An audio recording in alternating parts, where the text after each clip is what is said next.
April 30. தலைப்பு கன்மலையின் மீது கட்டுதல்.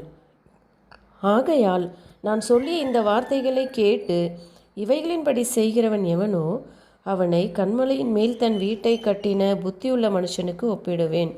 மத்தேயு 7:24. இன்றைய தினத்திலும் இங்கே நின்று நீங்கள் உங்கள் குறைபாடுகளை தேவனுடைய மாபெரும் ஒழுக்க தரத்தின் வெளிச்சத்தில் பார்க்கும்போது, நான் கடந்த காலத்தை சரி செய்வேன், நான் சென்று தேவனுடைய திராட்சை தோட்டத்தில் வேலை செய்வேன் என்று கூற மாட்டீர்களா? உயிருள்ள விசுவாசத்தினால் தேவனுடைய வாக்கு தத்தங்களை பற்றி கொண்டு கிறிஸ்துவின் நீதியை உங்களுக்குரியதாக்கி கொண்டு பரலோகத்தின் வெளிச்சம் உங்கள் வாழ்வில் பிரகாசிப்பதை காண மாட்டீர்களா? உங்களது ஒவ்வொரு சிந்தனையிலும் செயலிலும் நீங்கள் கிறிஸ்துவை கொண்டு வர வேண்டும். சங்கிலியின் குறைபாடுள்ள ஒரு இணைப்பானது அதை முழுவதும் மதிப்பற்றதாக்கிவிடும். உங்கள் குணத்திலுள்ள ஒரு குறைபாடு பரலோக ராஜ்யத்திற்குள் பிரவேசிப்பதற்கு உங்களை தகுதியற்றவர்களாக்கிவிடும். நீங்கள் அனைத்தையும் ஒழுங்கமைக்க வேண்டும். ஆனால் இந்த மகத்தான பணியை தெய்வீக உதவி இல்லாமல் நீங்கள் செய்ய முடியாது. தேவனுடைய வாக்கு தத்தங்களை ஏற்றுக்கொள்ளவும் உயிருள்ள விசுவாசத்தினால் மாறாத அவருடைய வார்த்தையில் உள்ளவைகளை உங்களுக்கு சொந்தமாக்கி கொள்ளவும் நீங்கள் ஆயத்தமாய் இருக்கிறீர்களா? நீங்கள் உணர்ச்சியினால் அல்ல, விசுவாசத்தினால் நடக்க வேண்டும். உணர்ச்சி பூர்வமான ஒரு மார்க்கம் நமக்கு தேவையில்லை. ஆனால் அறிவாற்றலுள்ள விசுவாசத்தின் மீது கண்டறியப்பட்ட மார்க்கமே நமக்கு வேண்டும்.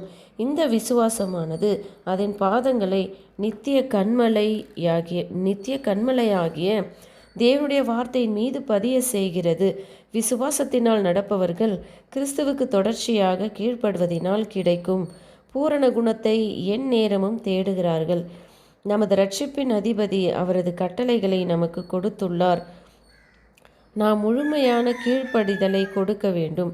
ஆனால் அவருடைய சித்தத்தை வெளிப்படுத்தும் புத்தகத்தை மூடி வைத்துவிட்டு நாம் அதை விசாரிக்காமல், ஆராயாமல், புரிந்து கொள்ள தேடாமல் இருந்தால் அதன் கடமைகளை நாம் எவ்வாறு நிறைவேற்ற முடியும்? இந்த காரியத்தை நாம் தொடர்ந்து பின்பற்றினால் முடிவில் நாம் குறை உள்ளவர்களாக காணப்படுவோம்.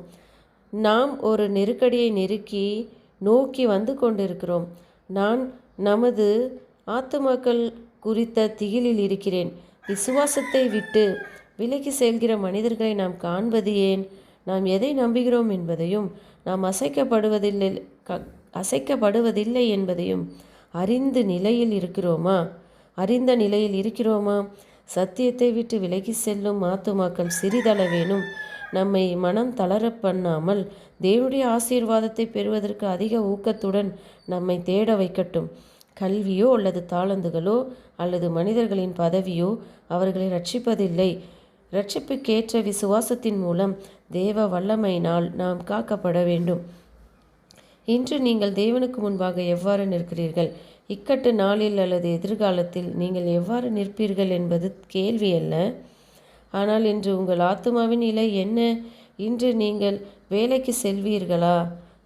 இன்று நாம் ஒவ்வொருவருக்கும் தனிப்பட்ட ஒரு அனுபவம் வேண்டும். இன்று கிறிஸ்து நம்முடன் வாசம் செய்ய வேண்டும் என்று நாங்கள் விரும்புகிறோம். ஆமேன்.